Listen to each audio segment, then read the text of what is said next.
জয় গুৰু শংকৰ সৰ্বগুণাকুৰ যাহাকে নাহিকে উপাম তুহাৰি চৰণ কৰি নহত কৌঠি বাৰেক কৰহু প্ৰণম তুহাৰি চৰণ কৰি নহত কৌঠি বাৰেক কৰহু প্ৰণাম। জয় গুৰু শংকৰ।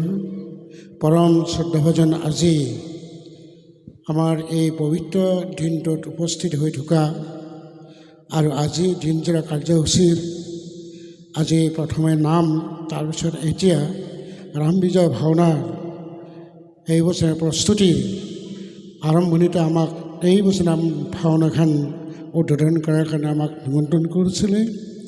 আৰু আজি বহুদিন আগৰ পৰা আমাৰ বাপে আপোনালোকে জানে উত্তম হাজৰিকা বাপে নিমন্ত্ৰণ জনাইছে এইখন উদ্বোধন কৰাৰ কাৰণে। আৰু মই সেই দিনটোলৈ কালি মই নাটচুবৰত আহি দিনৰ ভাগতো আপোনালোকৰ লগতে নাম কীৰ্তন কৰাত থাকিলোঁ। আৰু এতিয়ালৈ আৰু বাপজনৰ বছৰ অনুগ্ৰহতে এইখিনি হৈছে। মই তেখেতক প্ৰথমে কৃতজ্ঞতা জনালোঁ।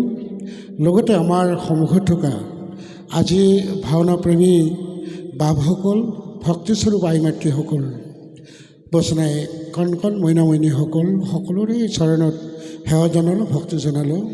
আমাৰ ভক্তি ভাৱখিনি গ্ৰহণ কৰিব আপোনাসবেই। পিছে বিশেষ কথা এটা, আজি এটা এনে পবিত্ৰ দিনত, আজি 2026 চন আৰু 26 আজি এই জানুৱাৰী তাৰিখটো, এইফালে 26 আৰু এইফালে 26 বুলিছে। গতিকে 2026 চনৰ 26 জানুৱাৰীৰ দিনা আমি সকলো গম পাওঁ, সকলো জ্ঞানত আছে যে ভাৰতবৰ্ষৰ আজি এটা অন্য দিন। আৰু 1947 চনত সেই সময়ত লৰ্ড মাউণ্ট বেটেন তেওঁৱে ভাৰতৰ স্বাধীনতাত চহী কৰিছিলে। আৰু তেওঁ চহী কৰি ভাৰতখন স্বাধীন কৰি দি থৈ উঠিছিলে লৰ্ড মাউণ্ট বেটেনে। আৰু তাৰপিছত যায় 47 পৰা 50 চনত আমাৰ সকলোৱে আমি জ্ঞাত, সেই সময়ত সেই সভাপতিত্ব কৰিছিলে ডক্টৰ আম্বেদকাৰে। আৰু সংবিধান খচৰা ৰচনা কৰিছিলে আম্বেদকাৰৰ সভাপতিত্বত। গতিকে তেতিয়াৰ পৰা গণৰাজ্য দিৱস বুলি তেওঁ ঘোষণা কৰিছিলে। আৰু সেই সংবিধানখন প্ৰায় 200 পৃষ্ঠা জুৰি সংবিধানখন তৈয়াৰ কৰিছিলে ভাৰতৰ। আৰু কানাডা, ৰাছিয়ান এনেকৈ আনি পেলাই তেওঁ সংগ্ৰহ কৰিছিলে এই ভাৰতীয় সংবিধানখন। আৰু সংবিধানৰ দিনটো লৈ পেলাই আজি ভাৰতবৰ্ষত গণৰাজ্য অনুষ্ঠিত হৈছে।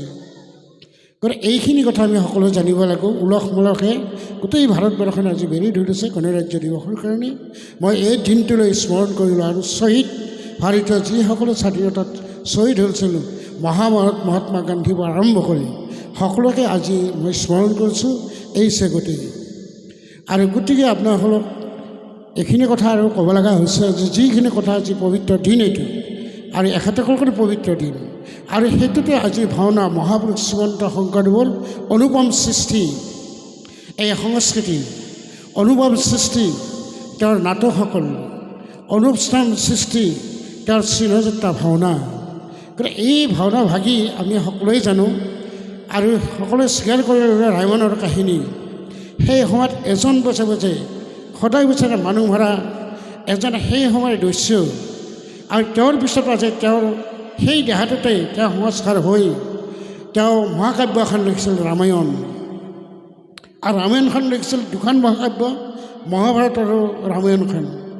আদি কবি এটা দেশতে সলনি নকৰাকৈ সেইখন হাতেৰে গোটেইখিনি কথা লিখিছিল ৰামায়ণৰ কথাখিনি। আৰু সেই ৰামায়ণৰ কথাখিনিৰ পৰা গুৰুজনাই সংগ্ৰহ কৰিছিলে এই আজিৰ ভাওনা ভাগি ৰাম বিজয়। অনুপম সৃষ্টি তেওঁ 6খন নাটক লিখিছিলে তেওঁ।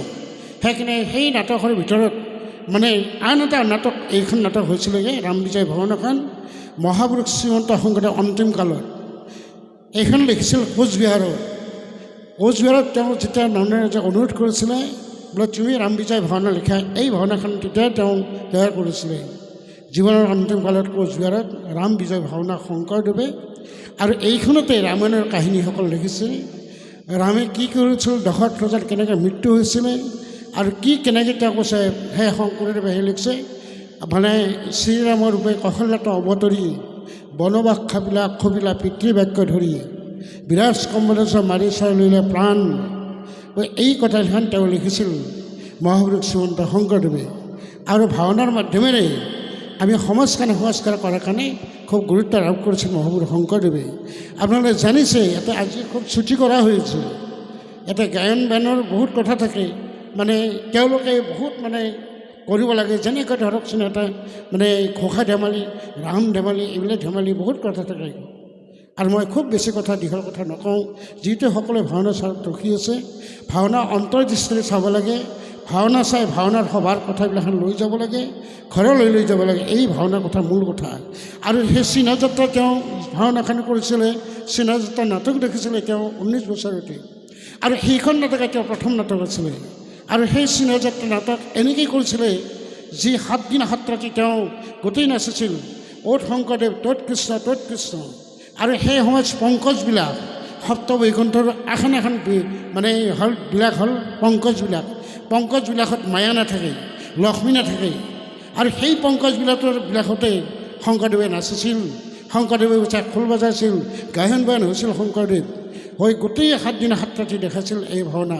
আৰু ভাওনাৰ অন্তত এনেকুৱা কথা হৈছিল, এজন পুৰুষে নিজৰ স্ত্ৰীক চিনি নোপোৱা হৈ গৈছিলে, স্ত্ৰীজনে পুৰুষক চিনি নাপায়, নিজৰ ল'ৰা ছোৱালীক চিনি নোপোৱা হৈ গৈছিলে। ভাওনাৰ ইমান আছিল মহিমা শংকৰদেৱৰ, বুজা নাই, নিজৰ দেহটো ক'ব নোৱাৰা আছিল ভাওনাৰ কাৰণে চাই। আৰু ভাওনাখন চোৱাৰ পিছতে আপোনালোকে জানে সেই সময়ত মহেন্দ্ৰ কন্দলী, কৰ্পূৰ চতুৰ্ভুজ এইসকলে শৰণ গ্ৰহণ কৰিছিলে তেওঁৰ ওচৰত। গতিকে তেতিয়াই শৰণ কাৰ্যসূচী কৰিছিলে মহাপুৰুষ শংকৰদেৱে এই চিহ্নযাত্ৰাৰ পিছতে। গতিকে সেইকাৰণে তেওঁৰ চিহ্নযাত্ৰা নাটক প্ৰথম, এতিয়া চিহ্নযাত্ৰা নাটকখন কেনেকৈ উন্নত কৰিব পাৰে এই চিন্তা চৰ্চা আমাৰ কবিসকলে কৰিছে। গতিকে বাপ আইমাতৃসকল, খুব মই বেছি দীঘল কথা ক'ব খোজা নাই, যিহেতু সকলোৱে এটা বিশেষ মানে কাৰ্যসূচীত ৰখি আছে, ভাওনা চাওঁ কৰে আৰু চাব ভাওনা তেওঁলোকে অন্ততঃ এতিয়া প্ৰায় 10টা বাজিল। গতিকে সেই 10টা বাজিলক মই অপেক্ষা কৰিলোঁ। এতিয়া অৱশ্যে আপোনাসকলে ভাওনা চোৱাৰ সময়, মোৰ বহুত দীঘল কথা আছিলে, কিন্তু সেই কথাবিলাখন ক'ব নোৱাৰিম এতিয়া ভাওনাৰ কথা। আন এটা কথা নক'লে নহয়, সেইখন হ'ল আপোনাসকলে আমাৰ এই তেওঁ আন এটা লিখিছিল মাজে মাজে, কেলিগোপাল, ৰাসক্ৰীবাৰ কেলিগোপাল নাটক আনিছিলে।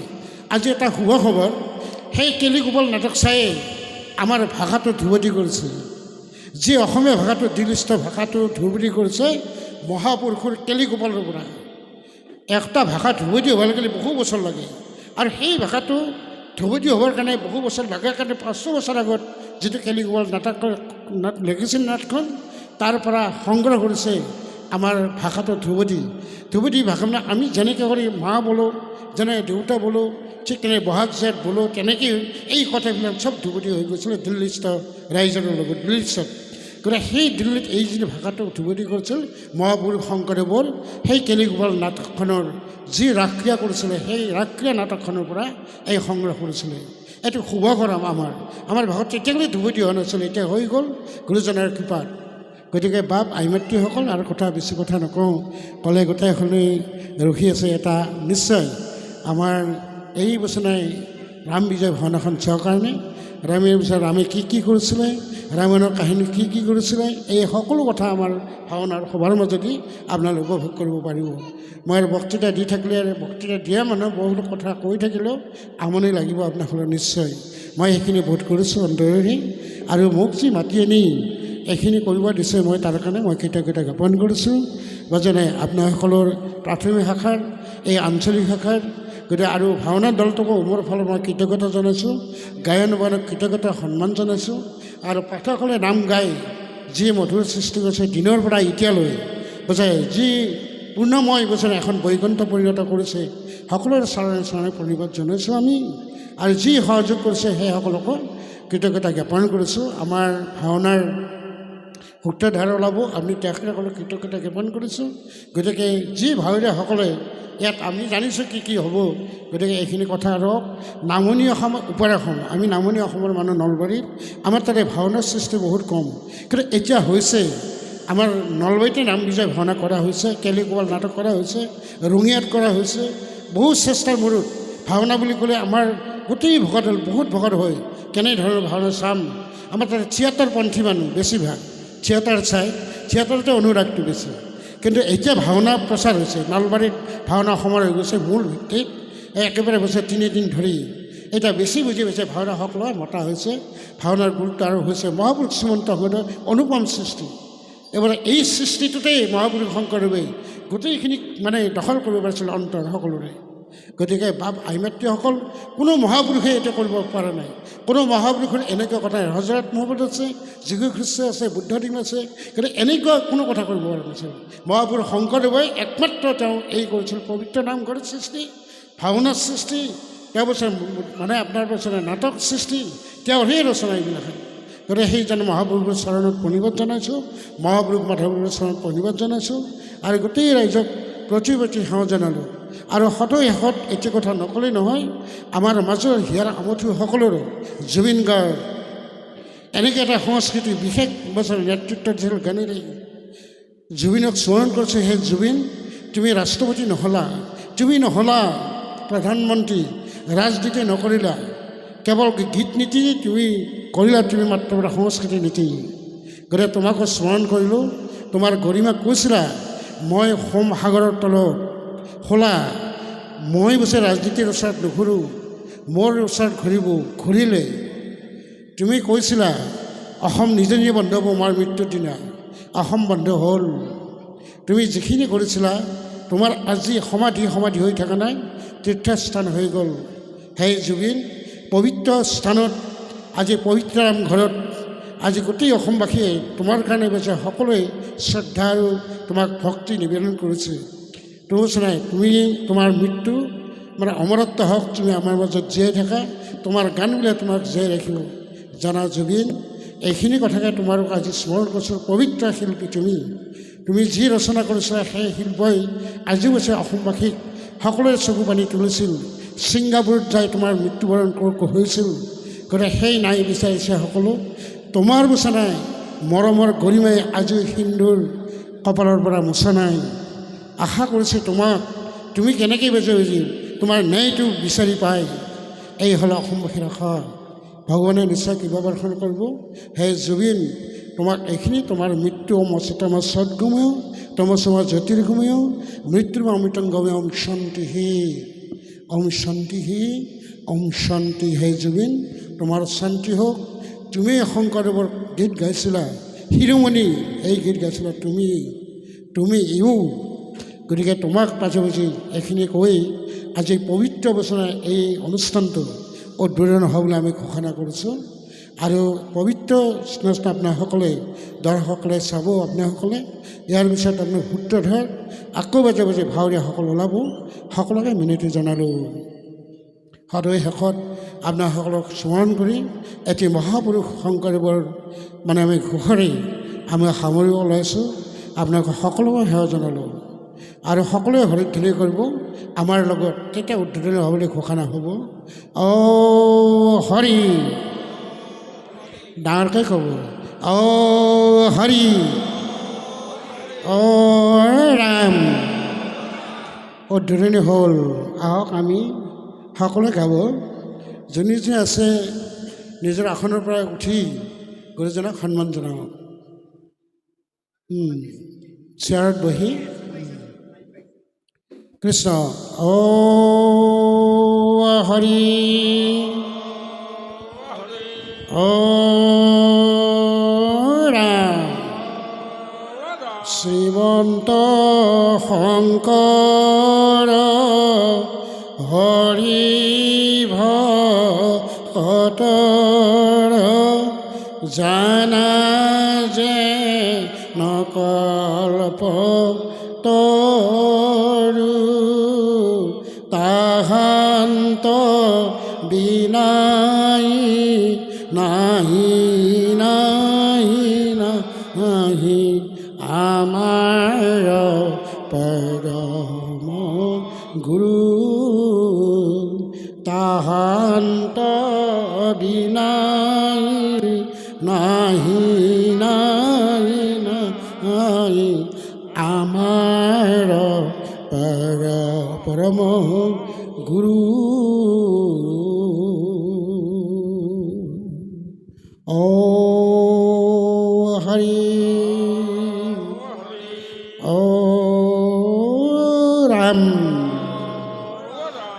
সকলোৰে কল্যাণ কামনা কৰি আজিৰ উদ্বোধনী হ'বলৈ ঘোষণা কৰিছোঁ আৰু সকলোকে সেৱা জনালোঁ।